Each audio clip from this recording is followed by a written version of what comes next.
un remaniement d'ailleurs en Côte d'Ivoire et partout dans le monde, puisque les Ivoiriens sont un peu partout, et qui fait couler beaucoup d'encre et de salive déjà.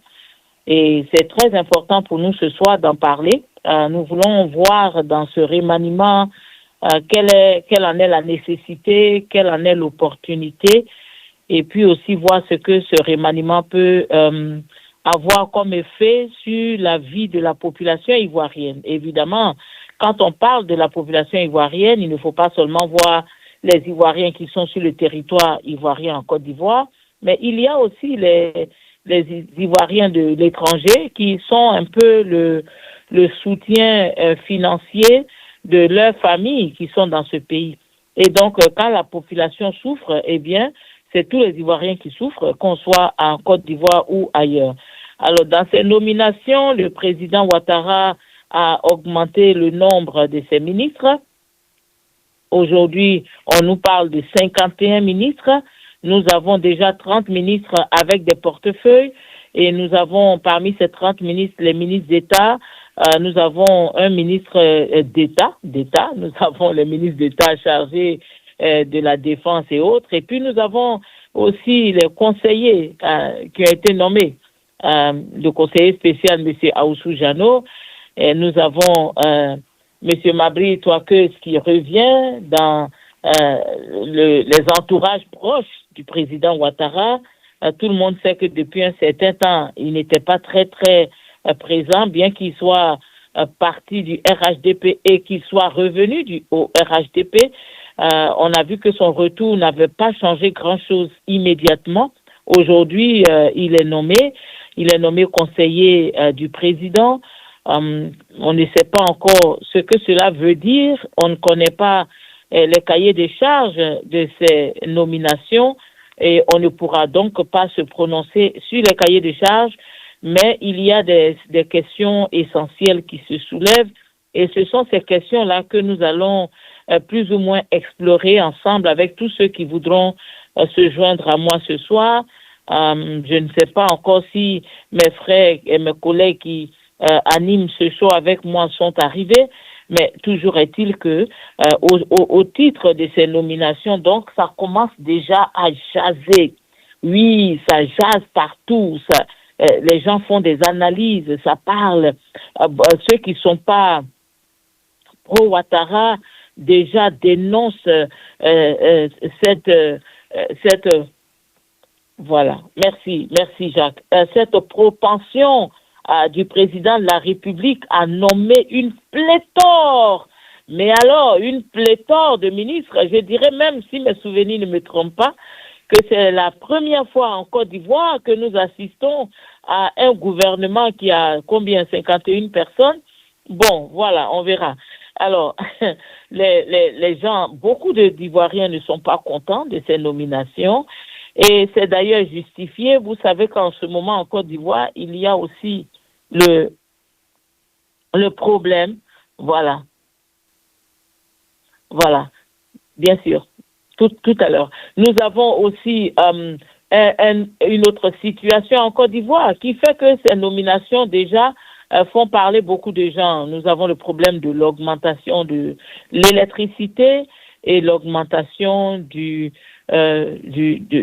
l'eau. Voilà. Et donc, les populations sont en train d'en pâtir. N'oublions pas que depuis 2 ans, 3 ans, les Ivoiriens se plaignent déjà des prix très élevés. Il y a 1 an ou 2, le carburant était aussi monté. Et donc, le peuple est en train de subir, de souffrir, de gémir et de chercher une solution qui n'arrive pas. Alors, la question pour nous ce soir, c'est de savoir quelle est vraiment l'opportunité de ces nominations quand on voit que le peuple n'est pas encore à l'aise en Côte d'Ivoire. Alors, nous allons aussi parler de l'aspect amical, c'est-à-dire l'amitié en politique et toutes ces choses qui sont faites pour des raisons personnelles, pour des raisons de pouvoir. Alors, vous savez que quand un chef d'État au pouvoir, il y a 3 phases. Il y a la phase d'élection pour devenir président. Ensuite, il y a la phase d'exercer le pouvoir. Et enfin, il y a la 3e phase qui est la phase de la conservation du pouvoir. Et nous pouvons tous le dire aujourd'hui, M. Ouattara est dans cette troisième phase qui est la phase de la conservation du pouvoir, après avoir déjà passé trois mandats bien comptés à la tête du pays. Je crois qu'il s'en va vers un quatrième mandat.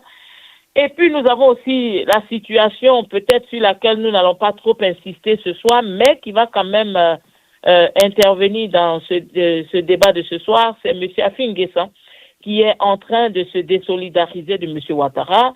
Nous ne savons pas pourquoi. Est-ce qu'il y a eu des pourparlers avec M. Gbagbo Laurent? Il semblerait que oui, il semblerait que M. Affi N'Guessan pourrait faire volte-face et retourner chez M. Laurent Gbagbo pour que le FPI et le PPACI deviennent des partis partenaires. L'avenir nous le dira, mais toujours est-il que sa sortie d'il y a pratiquement une semaine a fustigé M. Ouattara, mais nous sommes un peu étonnés parce que M. Affi avait dit dans ses propos que c'était une alliance des deux partis indépendants souverains et que chaque parti allait exercer sa souveraineté, garder son indépendance, son autonomie, mais ils allaient travailler ensemble. Donc, on est un peu surpris que M. Affi N'Guessan aujourd'hui sorte pour se plaindre des tactiques et des pratiques du RHDP, qui sait depuis longtemps d'ailleurs, c'est pas nouveau. Il était là quand le RHDP, ou du moins le RDR de M. Ouattara, a trahi le PDCI RDA, qui s'est fâché et s'est retiré de cette alliance. M. Affi N'Guessan était là quand on a vu que le PIT pratiquement n'existe plus.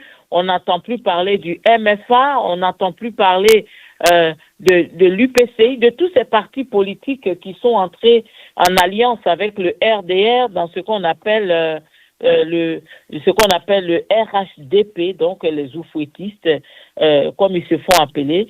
Alors, ce soir, nous allons vraiment analyser toutes ces choses-là. Et sans plus tarder, je voudrais permettre à Jacques de nous diffuser le deuxième élément. Aujourd'hui, là, je vais parler à l'État de Côte d'Ivoire. J'ai dit, vous ne trouvez pas que vous abusez un peu? Parce qu'on dit quand tu parles net, on vient t'arrêter. Venez m'arrêter. Vous nous avez avertis. Mais quand 10% devient 70%, là, c'est dans quel but? Moi, ma facture, chez moi, j'ai payé 120, 130, 140. La facture est venue 185 000. Je me suis dit, ok, c'est pas grave, j'ai même pas discuté, j'ai payé. Parce que moi-même, là, les 10%, je ne savais pas c'était combien qui devait s'ajouter. Mais quand une facture de 180 000 devient 250 000 francs CFA, attends, vous voulez tuer voir peu pour bien quoi? Vous ne trouvez pas que vous nous étouffez un peu trop? Comment on peut comprendre que nous, on vend l'électricité aux autres et ils payent moins cher que nous? Moi, là, ma maison, c'est une société. C'est une usine. Quand vous-même, là, vous vous levez, vous venez donner une facture comme ça à quelqu'un, à un particulier, ça ne vous fait pas peur. Vous êtes serein. Vous comptez sur quoi?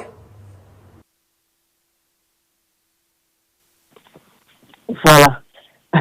Alors ça, c'était l'expression de cœur d'une maman dans cette vidéo très pathétique.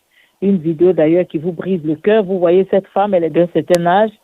Elle est peut-être même à la retraite. Peut-être qu'elle a réussi à se faire sa petite maison. Elle est là-bas avec ses petits-enfants. Et sa facture passe de 180 000 à 250 000, c'est-à-dire 70 000 de plus dans la même période de temps de consommation de l'électricité. Elle a souligné aussi le fait que la Côte d'Ivoire vend l'électricité aux autres pays et l'électricité coûte moins cher dans ces pays qui prennent le courant chez nous, pour parler de façon très terre-à-terre, pendant que nous qui fournissons le courant aux autres, eh bien malheureusement, nous sommes affligés par des prix exorbitants qui font pleurer la population. Alors, nous allons ce soir parler de tous ces aspects. Donc, ne l'oubliez pas, ce soir, nous allons parler du remaniement de M. Ouattara. Les questions sont très simples et nous allons les aborder l'une après l'autre. Est-ce que c'est nécessaire aujourd'hui, à l'heure actuelle, est-ce que c'était nécessaire pour M. Ouattara de de faire ce remaniement? Quels sont les enjeux de ce remaniement? Pourquoi est-ce qu'on nomme certaines personnes qui n'étaient plus là, qui étaient fâchées? Quel est le but? Est-ce que c'est pour préparer 2025? Est-ce que c'est pour demander pardon à certaines régions? Et n'oubliez pas les vice-gouverneurs qui ont été nommés. Alors, n'oublions pas que les politiciens, un politicien est un homme d'affaires, hein. Il cherche à faire marcher son affaire. Donc, nous savons que certainement M. Ouattara n'a pas fait cette nomination-là à la légère. Alors, nous allons quand même dire bonsoir à nos collaborateurs. Voilà, bonsoir. Bonsoir, Sister Sarah. Voilà, bonsoir, M. Adjei. Voilà. M. Kwasi-Nougan, bonsoir. Bonsoir, Sister Sarah. Bonsoir, M. Adjei. Bonsoir, Commandant Jacques. Et à tous les fidèles auditeurs. Voilà. Alors, nous voulons dire bonsoir à tous nos auditeurs et puis leur souhaiter la bienvenue sur Analyse politique. Nous sommes là pour analyser, nous analysons tout ce que nous devons analyser pour que cela permette au peuple ivoirien de comprendre ce qui se passe. Voilà, donc nous allons tout de suite aller droit au sujet. Alors, messieurs, vous avez entendu parler de ce remaniement avec un nombre pléthorique de dirigeants en Côte d'Ivoire. Alors, quelles sont vos impressions premières par rapport à ce remaniement, M. Adjei? Merci, Sister Sarah, merci pour la question. Alors, pour moi, ce n'est pas un remaniement, parce que dans un régime, pour un régime cohérent, et j'utilise le mot de M. Assimi Nguessa, pour faire un remaniement, il y a bien des raisons. Soit il y a des gens qui sont incompétents, on les remplace par d'autres, parce qu'ils n'ont pas fait le travail qu'ils devaient faire, on les remplace. Mais dans ce cas, c'est la plus distraction parce que on cherche à attirer les gens, tirer leur attention sur le fait que oui, bon, il y a quelque chose de sérieux qui se passe, mais en fait, c'est pour donner de quoi manger à certains amis qui n'étaient pas contents avant. Il faut les ramener, donc il faut leur donner à manger. Sinon, quand on parle de ministres conseillers, vous voyez que ça n'a aucun sens. À qui ils vont conseiller, quels conseils ils vont donner et à qui? Et puis, les autres, bon, c'est à peu près c'est les mêmes hommes. Quand on dit gouverneur du Sud Abidjan, les gens ne sont pas contents. Les Hébreux ne sont pas contents. Alors, on trouve les moyens d'ajouter des vice-gouverneurs. J'ai entendu une certaine bourre dedans, donc juste pour jeter un peu de poussière. Mais en fait, c'est du n'importe quoi, si c'est ça là. Sérieusement, c'est du n'importe quoi pour moi. D'accord, merci. Alors, vos impressions, c'est juste du n'importe quoi, c'est-à-dire que ce n'est pas quelque chose qui était nécessaire. Parce que les Ivoiriens n'en ont qu'à foutre. Les Ivoiriens souffrent. Vous avez vu le cri de cœur de cette femme. Qu'est-ce que ça a ajouté à sa vie? D'accord. Alors, M. Kwasi-Nougan, bonsoir. Bonsoir, Sister Sarah. Vos premières impressions par rapport à cette nomination qui fait jaser tout le monde, là? Oui, Sister Sarah, ce n'est pas étonnant. Si nous faisons un rétropédalage à la veille des élections de 2020, M. Dramane Ouattara a procédé à des nominations où nous avons atteint 60 ministres en tout. À la veille des élections de 2020, souvenez-vous que M. Dramane Ouattara est venu avec ce qu'il appelait les ministres résidents. Les ministres résidents, c'est-à-dire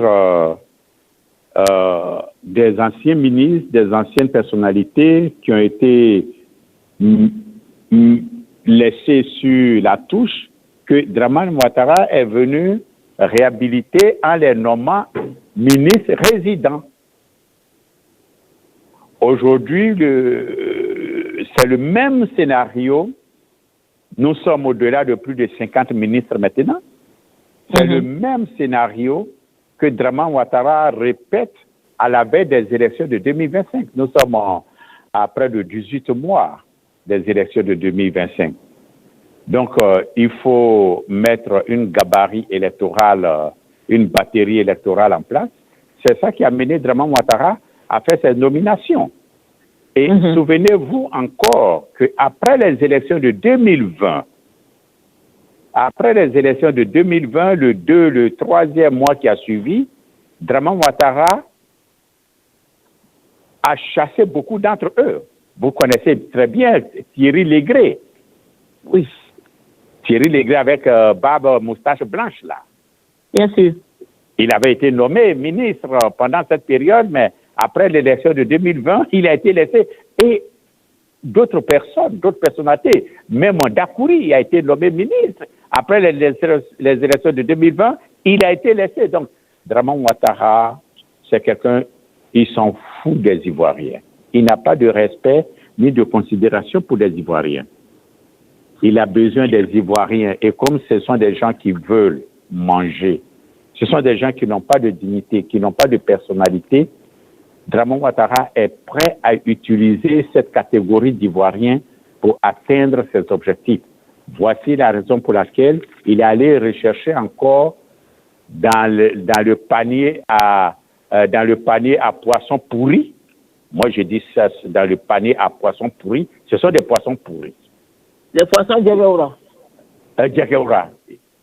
Il est allé ramasser, comment ça s'appelle, ces poissons Djakeoura là, pour venir mener sa bataille politique de 2025.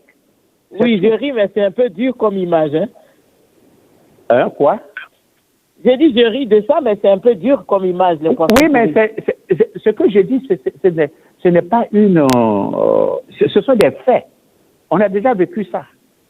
En 2020, en 2019, on a vécu ça. Et on est en train de revivre les mêmes scénarios. Donc, c'est ce que je voulais dire. La nomination de M. Aoussou Jano, par exemple, est-ce que ce n'est pas une tentative pour M. Ouattara de faire un clin d'œil au PDCI RDA? Non. M. Aoussou Jano a été battu au sénatorial. Il a été laissé tomber. Aoussou Jano n'est pas revenu au PDCI. Il est toujours un élément du RHDP. Et si vous suivez ce que M. Aoussou Jano a dit, même quand il a été battu, il milite toujours pour le retour du PDCI, RDA, dans le giron du RHDP. Donc, Draman Ouattara s'en va soulever ce panier de Djakeoura pour pouvoir, entretenir, sa position dans les différentes zones de la Côte d'Ivoire, c'est tout. Et comme les Ivoiriens n'ont pas de dignité, bon, je n'accuse pas tous les Ivoiriens, n'ont pas de dignité, n'ont pas de personnalité, ils vont continuer à suivre ces gens-là. C'est pour maintenir son équilibre électoral, parce que M. Aoussou Jano représente au moins 10 personnes, 15 personnes. Le V Baoulé, certainement. Non, Aoussou Jano ne représente rien. Monsieur Aoussou Jano ne représente rien dans le V Baoulé.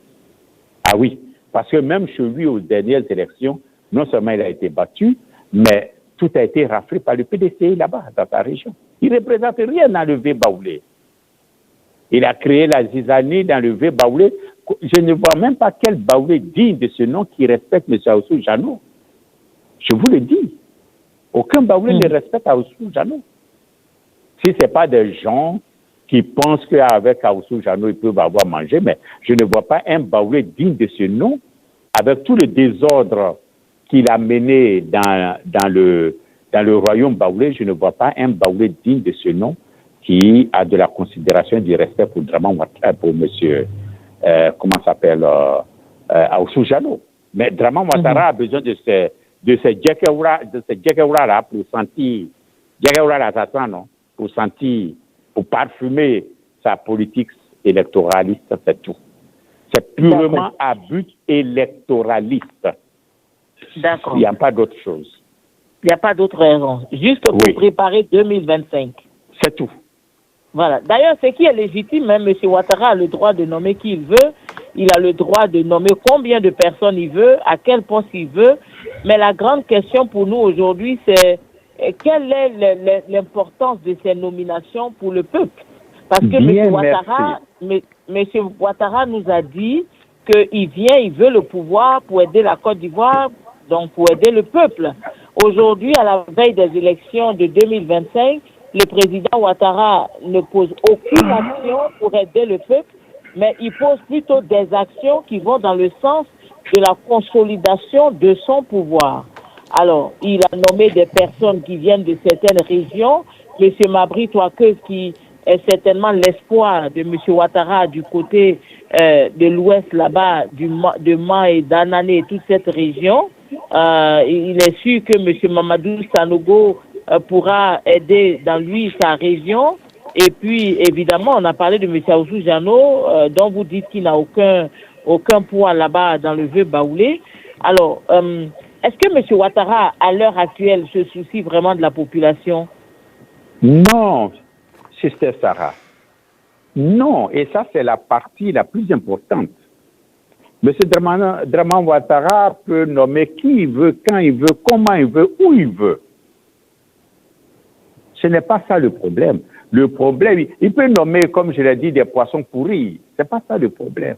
Le problème, c'est ce que représentent ces nominations sur le poids économique de la Côte d'Ivoire. Sister Sarah, je vous informe que le budget de 2023, 2024 ou cela, il se trouve que près de 50%, c'est-à-dire aux environs de 50%, c'est-à-dire dans une fourchette de 47%, du budget national est consacré au fonctionnement du gouvernement. C'est ça, Sarah, est-ce que vous comprenez ce que j'ai dit? Bien sûr. Auditeur, auditrice. Oui, mais d'ailleurs, M. Est-ce que vous comprenez ce que j'ai dit?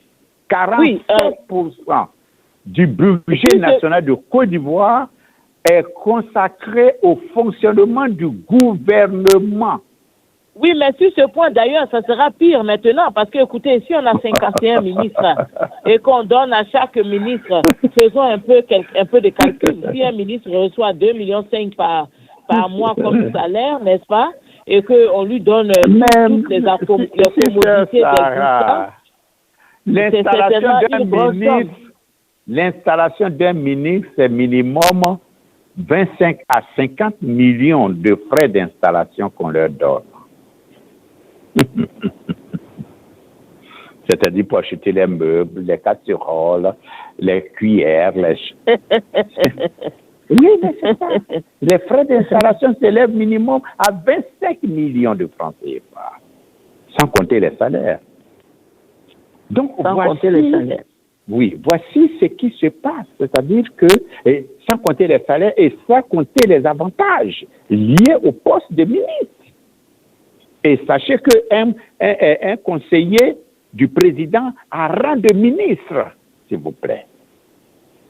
Donc, l'impact économique, c'est-à-dire que on prend près de la moitié du budget national de Côte d'Ivoire sert au fonctionnement du gouvernement ivoirien et les Ivoiriens ne se partagent, c'est-à-dire le restant des 29 millions d'Ivoiriens ne se partagent que de la moitié du budget.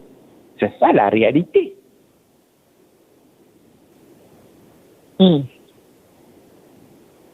C'est quand même un peu abusif. Et alors, je ne sais pas si les Ivoiriens essaient de mettre en relief Draman Ouattara nomme les ministres, qui il veut, quand il veut, comment il veut, où il veut. Mais quel est l'impact économique? C'est que le gouvernement ivoirien dépense près de 50% du budget national au fonctionnement du gouvernement. Voici la raison pour laquelle on ne peut pas soigner les Ivoiriens, On ne peut pas donner une éducation normale aux Ivoiriens. Voici pourquoi on ne peut pas assurer la sécurité des personnes et des biens circulant en Côte d'Ivoire. Voici les raisons pour lesquelles il n'y a pas de social en Côte d'Ivoire, et ainsi de suite. Et on doit rançonner les Ivoiriens, non seulement pour faire fonctionner. Et puis sachez aussi, Sister Sarah, que Dramane Ouattara a créé 13 institutions. Et le président d'une institution a 7 millions de francs CFA. Ce sont des chiffres officiels que je vous donne. En dehors des postes ministériels, Dramane Ouattara a créé 13. Ce qu'au temps de Gbagbo, il y avait 7. Au temps de Bédié et au Fouet, il y avait 3 ou 4.